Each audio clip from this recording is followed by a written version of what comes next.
Hi hearties, welcome back to the Teacup Trail. We are on episode 7 of season 9. There is only one video for this episode as well.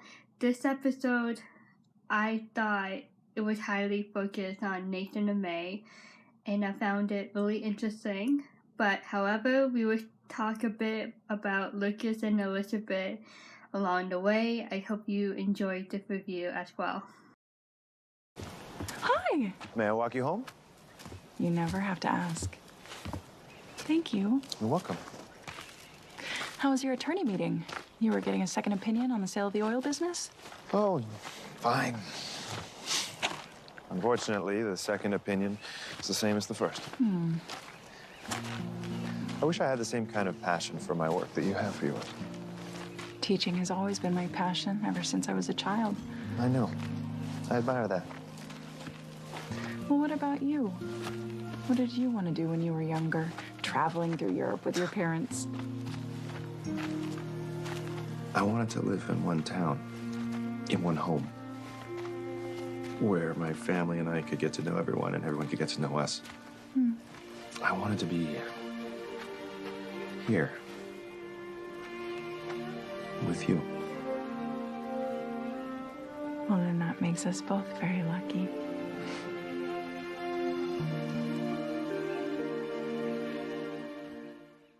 I am curious as to what you may think.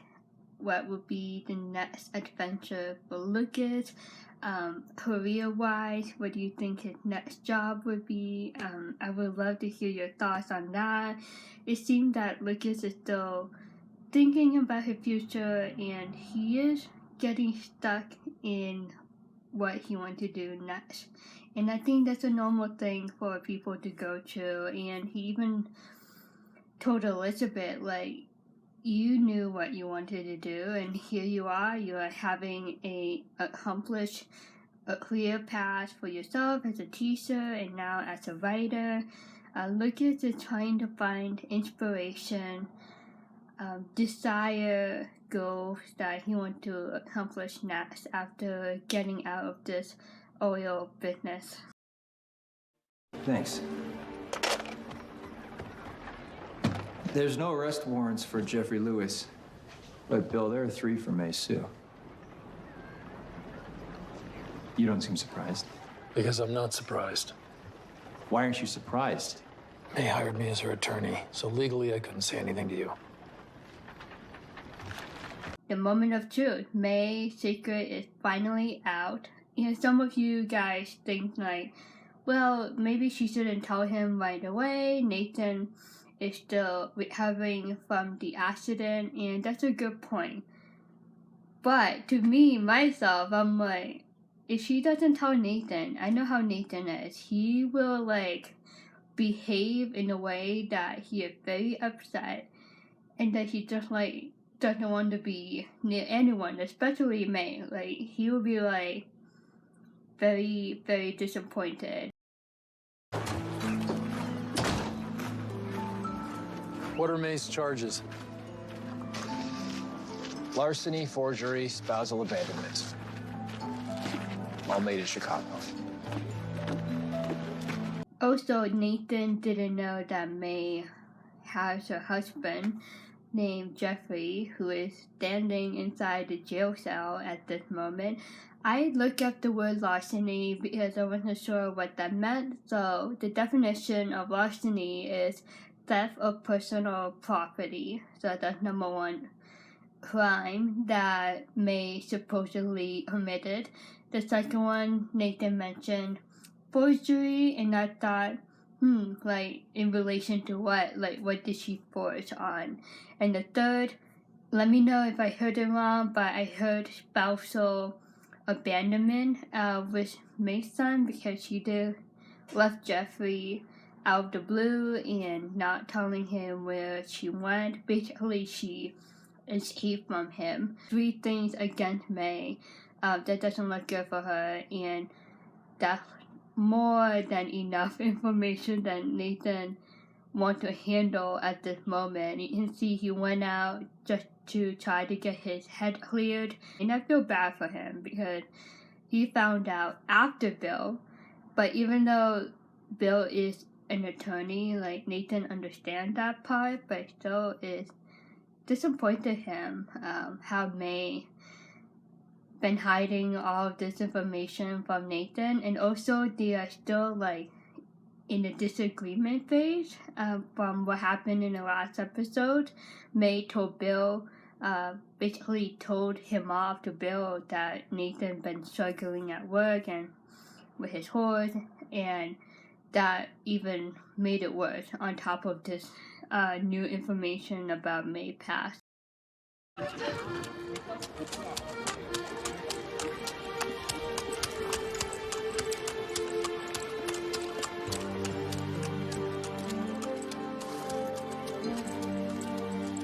Without any words, you can feel the vibe of how Nathan is feeling for May at this moment. He is not happy.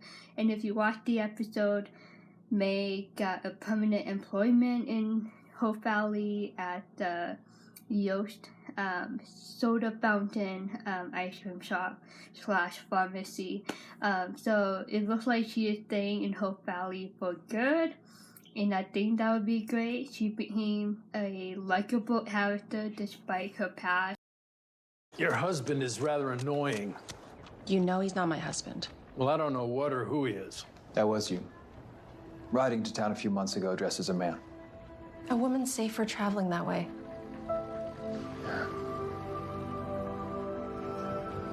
Right.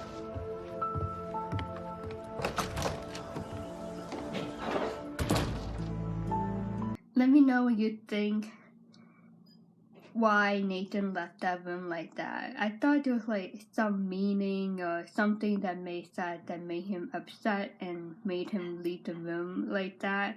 Let me know if you had any thoughts about that, because I was just thinking like Nathan could have like stayed longer and hear more insight from May and hear her side of the story and maybe have an opportunity to have a talk with one another and have Nathan blast out to her, like, why you didn't tell me, like, why he been this for me, but instead Nathan left, and I was like, okay, maybe he was upset at himself for not catching May in the beginning of season 9 when she rode into town, in the fast pace on that horse dressed up as a man.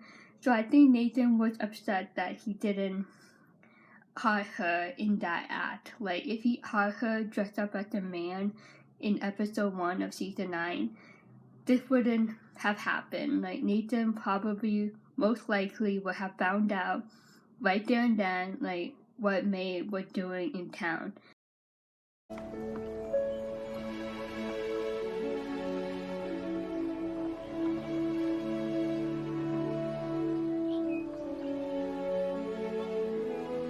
I wanted to bring this up because this will come back later in this episode. However, when I was Sunday night, I was like, there's no way she was thinking of Nathan. Like, it had to be something else that she was thinking of that might be related to that quote. My dad thinks Robert and I should just be friends. I think so too. What if Robert and Angela don't think that? What do I do then? You stand up for yourself. Just be yourself. Even if I'm afraid to? Even if you're afraid to. What's the worst that can happen? I end up without him. I don't want to be with him. It's like you said in the beauty salon. I'm perfect just the way I am. Thank you, Miss May. No. Thank you. I just realized, so that quote is actually related to this scene between May and Allie, when she told Allie, stand up for yourself, be yourself, like, do not be afraid. And I was like, hey, that's like related to the quote that Elizabeth saw inside the library. Also, another point I want to make is when Allie said, I'm afraid to like stand up for myself. Like I'm afraid that I would end up without a friendship with Robert. Like I'm afraid to lose him as a friend. And May mentioned like I can't be with him, and I thought, okay, is she thinking about Jeffrey? Because I hope so, because I'm pretty sure that she might be interested in Nathan as in a dating relationship.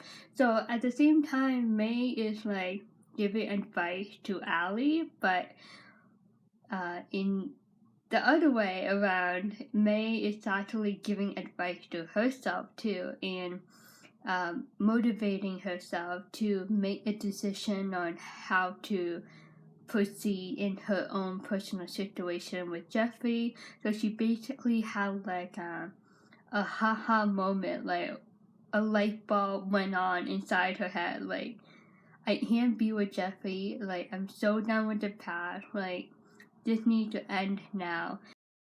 Start going. When do we drive? Nathan, if I'm going to teach you how to drive, I'm going to do it the way my father taught me.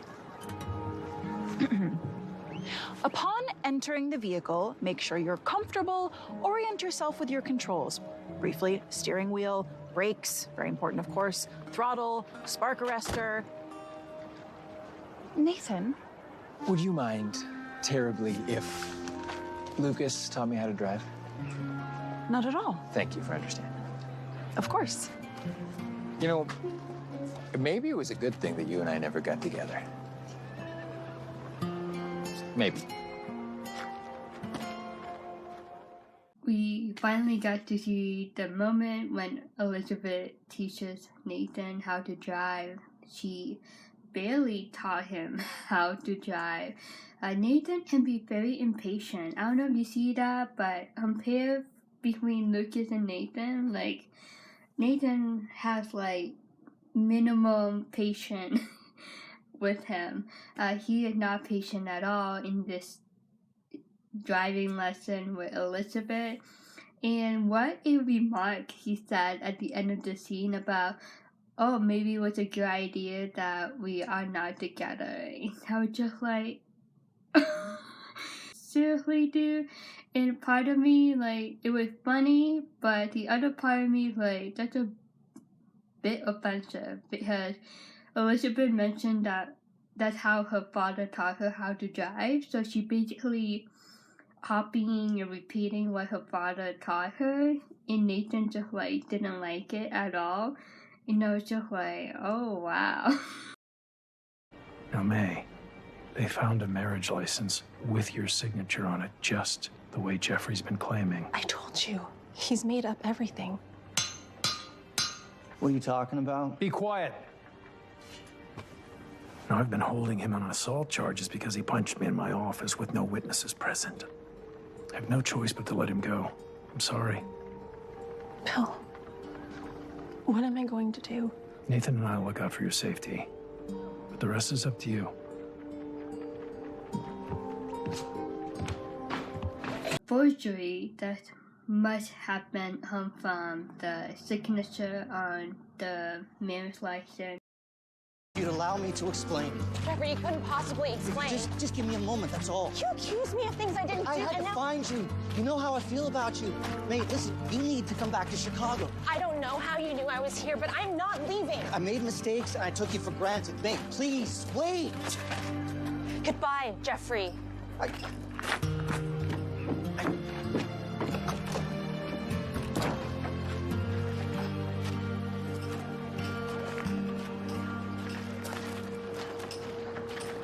He was very determined to hunt her down, and he finally found her in Hope Valley. May is very upset, so it definitely looks like Jeffrey is on the wrong bad side of this situation.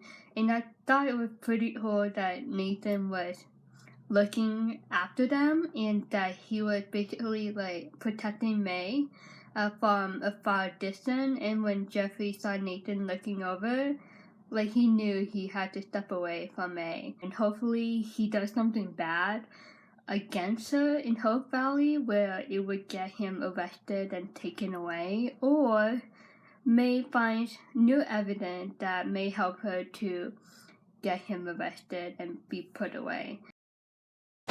Assume Elizabeth at least show you how to start this thing, so why don't we give it a whirl?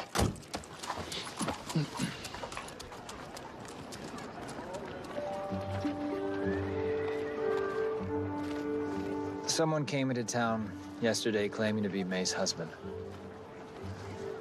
Who? I don't know. But he's from Chicago. Do you think that May might really be married? No. It's just we've spent so much time together. The fact that she hasn't mentioned anything just makes me feel like... After everything that happened with Elizabeth, maybe you're once bitten, twice shy. If I were you, I wouldn't walk away without asking May.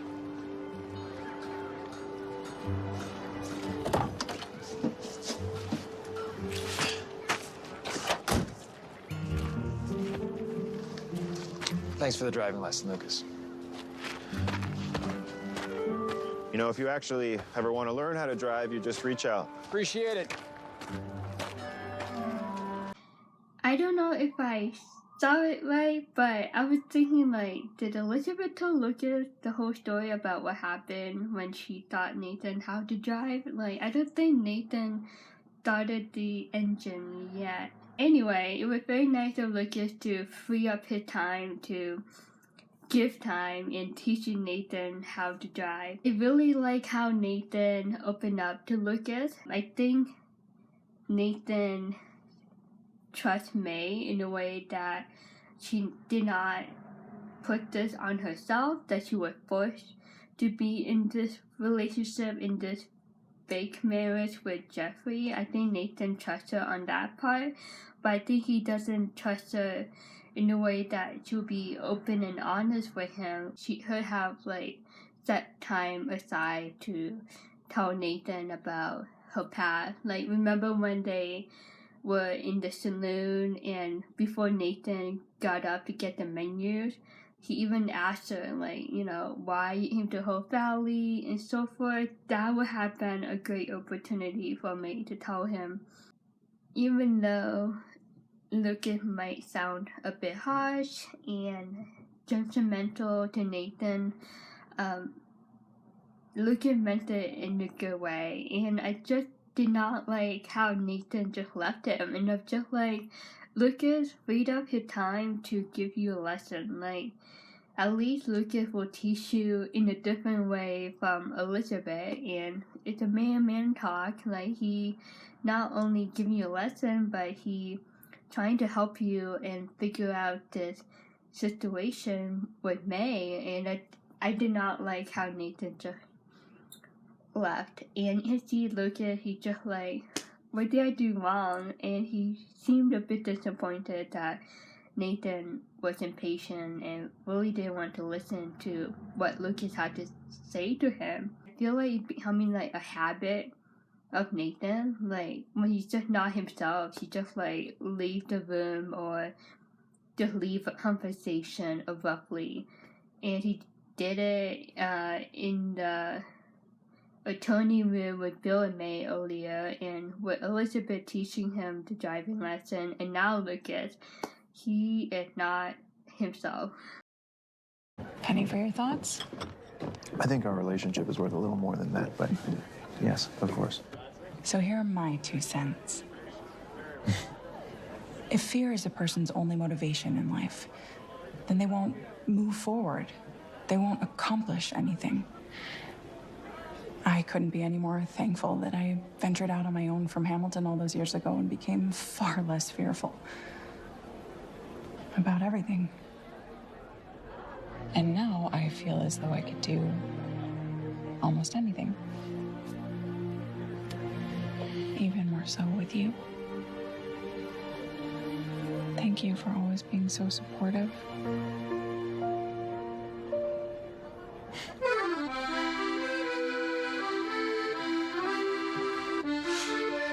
That's good stuff.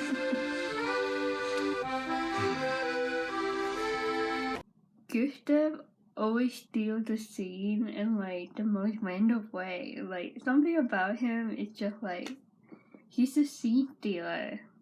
In a good way.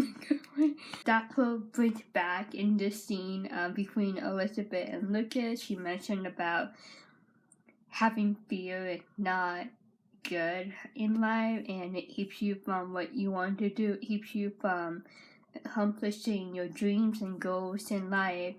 And she put her heart out to Lucas about what she went through and how she got here to Hope Valley. And I think at the same time, I think what she said will stir something inside of Lucas.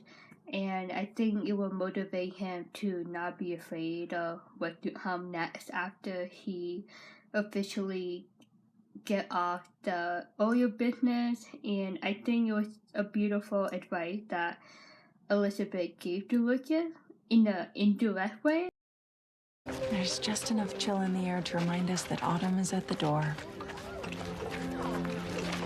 You ever considered a fall wedding? Well, just curious. That's all. Can't say that I have. You ever considered a spring wedding? It's nice to hear more about future wedding talks. I can tell that Lucas might be in favor of a fall wedding, and I'm like, well, fall is coming up soon. Elizabeth mentioned about spring wedding, and I thought Lucas might not be in favor of a spring wedding, but if that's the case, Lucas needs to propose really soon. But it was a very sweet moment as a family of three, and little Jack is sitting on her lap. They seemed very cozy together as a family. We'll see what happens with that wedding. What do you guys think? Do you think it will be a fall, spring wedding? Maybe that will be my Teacup question of the day. Yeah. What do you guys think? What season Elizabeth and Lucas would get married in? Yep, that's the Teacup question of the day. That's the end of episode 7 of season 9. I hope you enjoyed this review. I do want to talk one more thing before I let you go. Minnie and Joseph, I don't want to leave them out. I feel like I haven't talked about them this season, but I do want to acknowledge them, and it's really nice to have them and their children storylines this season in the town of Hope Valley, and they're doing their own gig, and they are adjusting to Hope Valley very well, and everyone have been very welcoming to this family. There have been a heated debate on social media about Minnie taking out Abigail Cafe, and I do like to have a friendly, controversial conversation about this, and I do want to say what I think about it. Some fans think that they are like taking the presence of Abigail off the show, and here's the thing: Hallmark Channel management, whatever you call it, like they don't want to hire back the actress Allie, who plays Abigail.